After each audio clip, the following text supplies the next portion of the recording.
رسول پاک صلی اللہ علیہ وآلہ وسلم جب آخری خطبہ دے چکے تو اپنے حجرے میں تشریف لے گئے۔ پھر جب آپ کو بے ہوشی ہوئی تو دروازے پر ایک شخص نے آ کر پکارا، السلام علیکم اہل بیت النبوہ۔ کسی نے اس کی آواز سن کر یہ جواب دیا کہ اس وقت رسول اللہ صلی اللہ علیہ وآلہ وسلم کو غشی ہے، اس وقت تمہیں آنے کی اجازت نہیں ہو سکتی۔ اس شخص نے پھر پکار کر کہا کہ السلام علیکم اہل بیت النبوہ۔ جب دوسری مرتبہ پکارنے والے نے پکارا تو اس عرصہ میں ان کی آواز رسول اللہ صلی اللہ علیہ وآلہ وسلم کے کان میں گئی۔ فرمایا، اے فاطمہ کون ہے؟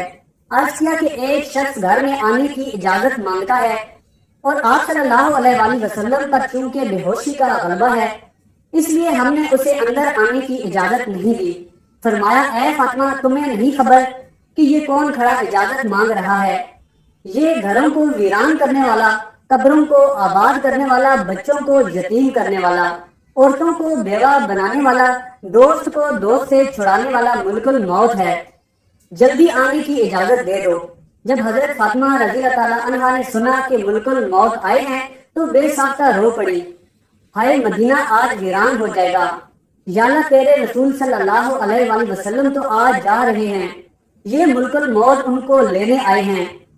ادھر ملک الموت مکان میں آئے، ادھر رسول اللہ صلی اللہ علیہ وآلہ وسلم بے ہوش ہوئے۔ حضرت فاطمہ رضی اللہ تعالیٰ عنہا نے فرمایا، یا رسول اللہ صلی اللہ علیہ وآلہ وسلم آج آپ کو کیا ہوا؟ پھر بہت روئی۔ تب آپ صلی اللہ علیہ وآلہ وسلم کو ہوش آیا۔ فرمایا کہ اے فاطمہ اتنا نہ رو، کیونکہ آپ کے رونے کے ساتھ آسمان کے فرشتے اور حاملان عرش روتے ہیں۔ رسول اللہ صلی اللہ علیہ وآلہ وسلم نے اپنے ہاتھ سے فاطمہ رضی اللہ تعالیٰ عنہا کے آنسو پوچھے اور فرمایا، ان قریب سب سے پہلے اے فاطمہ تو مجھ سے آن ملے گی۔ پھر ملک الموت سے فرمایا، اے ملک الموت اس وقت حضرت جبرائیل علیہ السلام کہاں ہیں؟ عرض کیا، یا رسول اللہ صلی اللہ علیہ وآلہ وسلم اس وقت وہ 7ویں آسمان پر ہیں۔ آسمان کے ملائک حضرت جبرائیل کو تعزیت دے رہے ہیں کہ اے جبرائیل علیہ السلام آج تمہاری رسالت ختم ہوئی، آج تمہارا قرآن پہنچانا بھی تمام ہوا۔ اگر جناب محمد رسول اللہ صلی اللہ علیہ وآلہ وسلم وفات پا گئے تو جبرائیل علیہ السلام بھی دنیا سے گئے۔ اتنے میں حضرت جبرائیل آئے اور کہا کہ اللہ تعالیٰ نے آپ صلی اللہ علیہ وآلہ وسلم کو سلام فرمایا ہے اور آپ کا مزاج پوچھا ہے۔ فرمایا کہ اے جبرائیل علیہ السلام اس عالم میں میرے لیے کیا تیار کیا گیا ہے؟ عرض کیا کہ حضرت دوزخ ٹھنڈی ہوئی، جنت آراستہ کی گئی، پوروں ملائک آسمان پر آپ صلی اللہ علیہ وآلہ وسلم کے منتظر ہیں، رضوان جنت دروازہ کھولے آپ کا انتظار کرتا ہے۔ فرمایا، اے جبرائیل علیہ السلام بتاؤ میری امت کے لیے کیا حکم ہے؟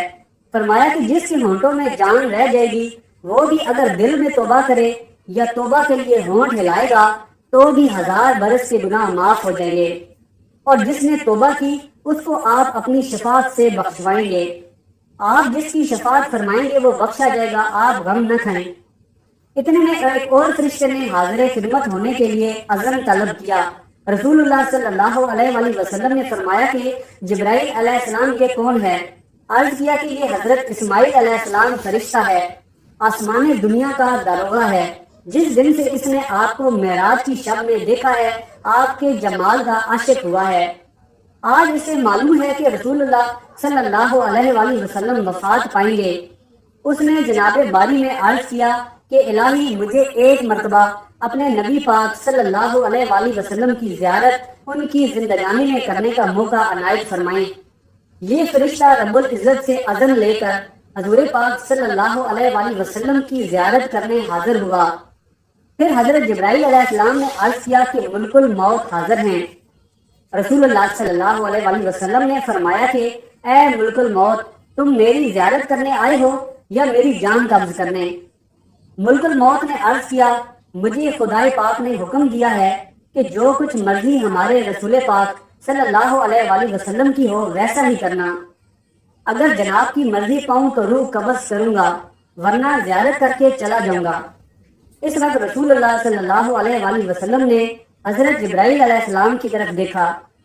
حضرت جبرائیل علیہ السلام نے عرض کیا، یا رسول اللہ صلی اللہ علیہ وآلہ وسلم خداوند کریم نے آپ کو بلایا ہے اور اب آپ کا دنیا میں رہنا پسند نہیں کرتا۔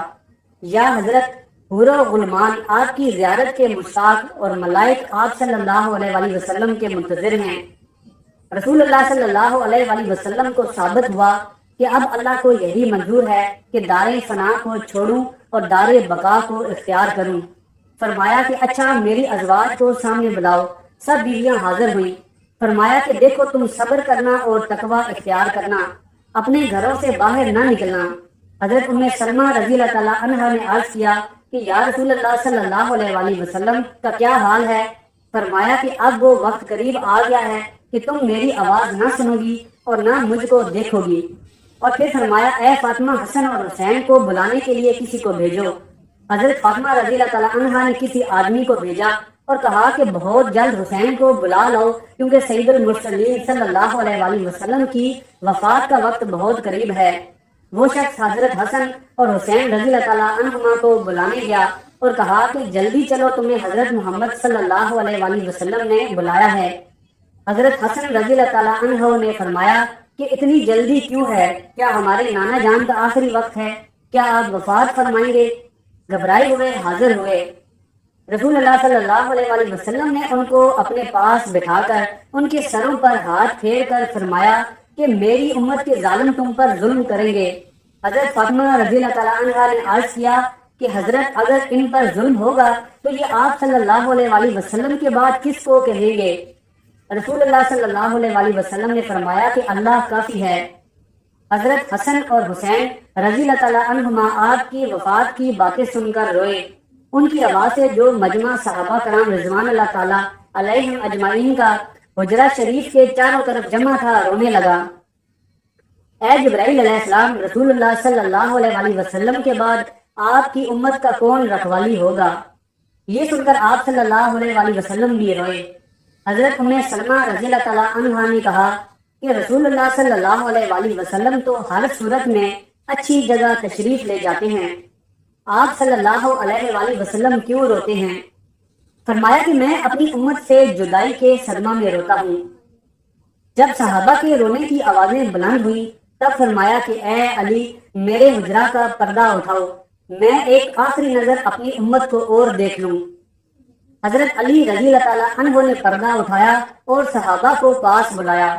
جب وہ دیوانوں کی طرح رونے لگے تب فرمایا کہ اے مصیبت زدہ لوگوں، صبر کرو، میں جاتا ہوں تمہارے لیے حوض کوثر اور جنت آراستہ کراتا ہوں۔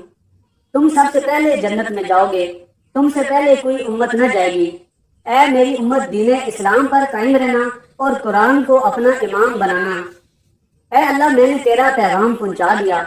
یہ فرماتے فرماتے رسول اللہ صلی اللہ علیہ وآلہ وسلم کی آنکھیں بند ہوئیں اور ماتھے پر پسینہ آیا، بے ہوشی طاری ہوئی۔ حضرت علی رضی اللہ تعالیٰ عنہ نے صحابہ کو اشارہ سے رخصت کیا، صحابہ باہر چلے گئے۔ حضرت فاطمہ رضی اللہ تعالیٰ عنہ نے عرض کیا کہ یا رسول اللہ صلی اللہ علیہ وآلہ وسلم، میں حشر کے دن آپ کو کہاں ڈھونڈوں؟ فرمایا کہ لوائے حمد کے نیچے۔ عرض کیا کہ اگر وہاں پر رسول اللہ صلی اللہ علیہ وآلہ وسلم سے ملاقات نہ ہوئی؟ فرمایا کہ حوض کوثر پر۔ اگر وہاں بھی نہ ہوئی تب میزان عدالت کے پاس، جہاں امت کے اعمال تولے جائیں گے، نہیں تو پل صراط پر میں وہاں جہنم کے کنارے پر کھڑا امت کی سلامت گزر جانے کی دعا کرتا رہوں گا۔ جب رسول اللہ صلی اللہ علیہ وآلہ وسلم سب کی وصیت سے فارغ ہوئے، فرمایا کہ اے ملک الموت، مجھے اپنے رب کی ملاقات کا شوق ہے، اب تم جس کام کے لیے آئے ہو وہ کام کرو۔ رسول اللہ صلی اللہ علیہ وآلہ وسلم نے روح قبض کرنے کی اجازت مرحمت فرمائی۔ ملک الموت نے روح قبض کرنا شروع کی۔ موت کی تکلیف سے رسول اللہ صلی اللہ علیہ وآلہ وسلم کی پیشانی پر پسینہ آیا، سکرات کی تکلیف شروع ہوئی۔ فرمایا اے اللہ، موت کی بڑی سخت تکلیف ہے، الہی تو ہی موت کی تکلیف آسان کرے گا۔ مٹی کے پیالے میں پانی بھروا کر رکھو۔ موت کی گھبراہٹ میں گھڑی گھڑی پانی میں ہاتھ ڈالتے، وہ ہاتھ منہ پر پھیرتے اور فرماتے اے اللہ، مجھے اپنے پاس بلا لے۔ فاطمہ رضی اللہ تعالیٰ عنہ نے کہا کہ یا حضرت، آج آپ کو بہت تکلیف ہے۔ فرمایا اے فاطمہ، جب میرا انتقال ہو جائے تو کہنا انا للہ و انا الیہ راجعون۔ پھر آپ صلی اللہ علیہ وآلہ وسلم کو نزاع کی تکلیف زیادہ ہوئی تو حضرت جبرائیل علیہ السلام روئے اور اپنا منہ پھیر لیا۔ رسول اللہ صلی اللہ علیہ وسلم نے فرمایا، لوگوں دیکھو نماز کی حفاظت کرنا۔ یہ فرما کر پھر یا رب امتی یا رب امتی کہتے کہتے جان سینے تک سمٹ آئی۔ نیچے کے جسم کی جان نکل چکی تھی، مگر امت گناہگار کا کلمہ منہ پر جاری تھا۔ حضرت جبرائیل علیہ السلام نے فرمایا کہ اللہ تعالیٰ فرماتا ہے کہ ہم آپ کی امت پر 1000 درجہ آپ سے زیادہ مہربان ہیں۔ اے نبی صلی اللہ علیہ وسلم، آپ اپنی امت کو میرے سپرد کر کے موت کی تکلیف کو آسان کیجیے۔ یہ سن کر فرمایا کہ اب میرا دل ٹھنڈا ہوا۔ یک بجک گردن مبارک کا مورا ایک طرف کو مائل ہوا اور روح مبارک آسمان کی طرف پرواز کر گئی۔ امید ہے کہ ویڈیو آپ کو پسند آئی ہوگی۔ ویڈیو پسند آئی ہے تو چینل کو سبسکرائب کر لیں اور کمنٹ سیکشن میں استغفر اللہ لکھنا مت بھولیں۔